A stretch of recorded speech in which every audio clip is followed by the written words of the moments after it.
Hello viewers, welcome to 3R classes. रसायन विज्ञान के बचे हुए भाग को जल्दी से कवर करेंगे। बीपीएससी का एग्ज़ाम होने वाला है, बच्चे बार बार इस चीज़ की डिमांड कर रहे हैं, उसी के लिए आज इसको कंप्लीट कर लेंगे। चलिए पढ़ेंगे बिना टाइम वेस्ट किए हुए। बहुलक। स्टार्च और सेल्यूलोज भी प्राकृतिक बहुलक हैं जो पौधों से प्राप्त किए जाते हैं। यही क्वेश्चन पूछा जाता है कि सेलुलोज क्या है, तो ये एक प्राकृतिक बहुलक है।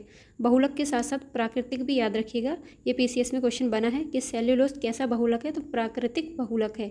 प्लास्टिक भी एक बहुलक पदार्थ है। प्लास्टिक दो प्रकार के होते हैं, एक होता है प्राकृतिक प्लास्टिक जैसे कि लाख, और एक होता है कृत्रिम प्लास्टिक जैसे कि नायलॉन और पॉलीथीन। आप लोग इसको जानते होंगे। बहुलकीकरण देखेंगे। एक ही यौगिक के अनेक अणु जब परस्पर संयोग करके एक बड़े अणु की संरचना ग्रहण कर लेते हैं तो इसे बहुलकीकरण कहते हैं। पॉलीथीन या पॉलीएथिलीन, एथिलीन C2H4 के उच्च ताप पर बहुलकीकरण की क्रिया द्वारा प्राप्त होता है।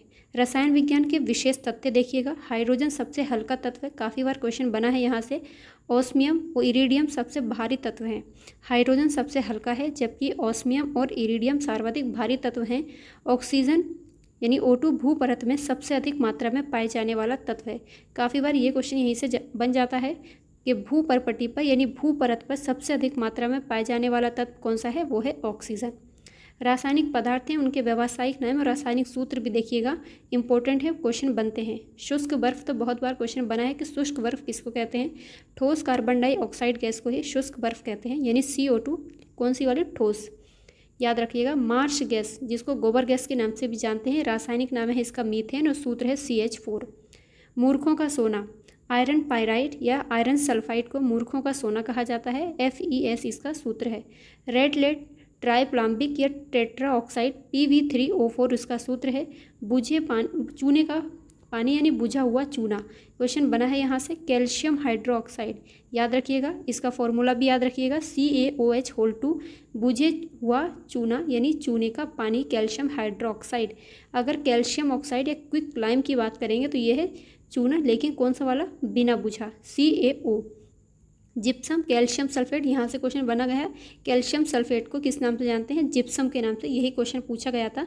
CaSO4 2H2O इसका रासायनिक सूत्र है। चूने का पत्थर यानी लाइमस्टोन या चौक, ये कैल्शियम कार्बोनेट जानते हैं आप लोग, CaCO3 इसका फॉर्मूला यानी सूत्र है। हरा cassis ferrous sulphate FeSO4 7H2O। नीला थोथा, कॉपर सल्फेट, ये काफ़ी बार क्वेश्चन बना है यहाँ से, याद रखिएगा। कॉपर सल्फेट किसको नाम से जानते हैं, नीला थोथा के नाम से। और ये भी याद रखिएगा, रेड लेड है, बुझा हुआ चूना। जिप्सम, ये बहुत बार पूछे हुए हैं, बहुत कचरा इकट्ठा हो गया, इसको थोड़ा साफ कर लेते हैं। सुहागा, बोरेक्स, ये क्वेश्चन बना है यहाँ से, बोरेक्स सुहागा, और इसका सूत्र क्या है, Na2B4O7 10H2O।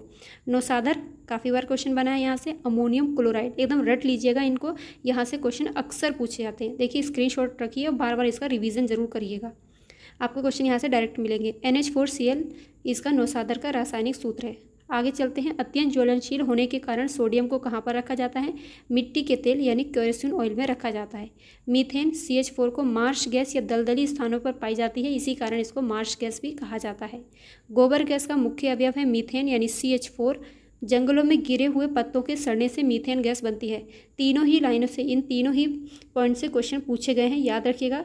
पूछा जाता है सोडियम को कहाँ पर रखा जाता है, मिट्टी के तेल में। क्यों रखा जाता है, क्योंकि बहुत ज़्यादा ज्वलनशील है।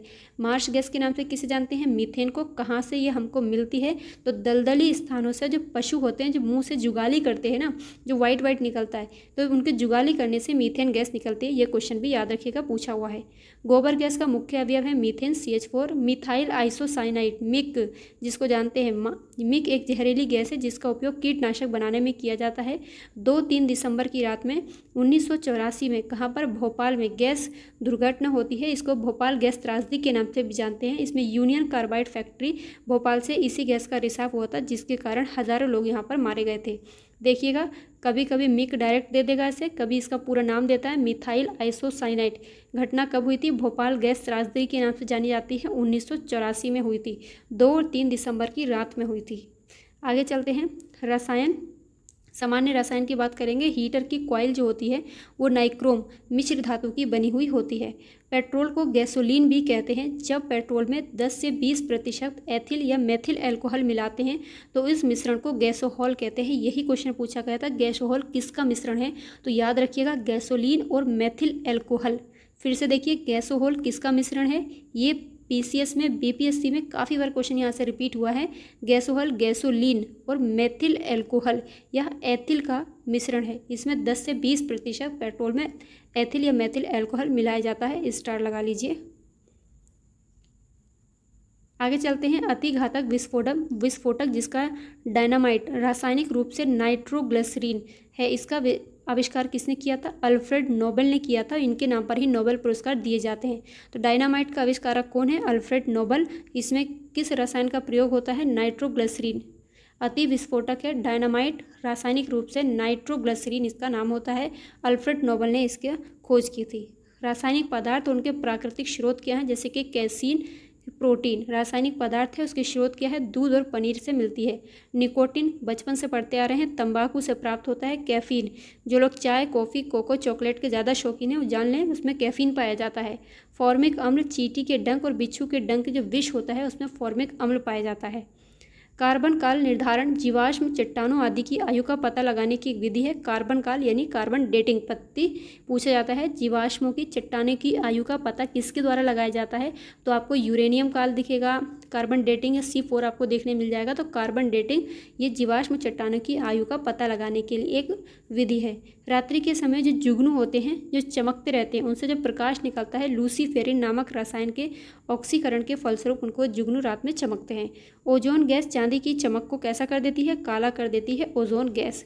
ये हमारा कंप्लीट होता है रसायन विज्ञान। इसी के साथ हम लोगों ने जीव विज्ञान भी कंप्लीट कर लिया है। अगर आप लोगों ने वो वीडियो नहीं देखा है उसको जाकर कंप्लीट कर लीजिएगा।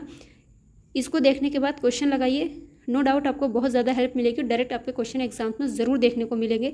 इसी विश्वास और उम्मीद के साथ में बार बार इसका रिवीजन करते रहिए, पढ़ते रहिए, कामयाबी ज़रूर मिलेगी।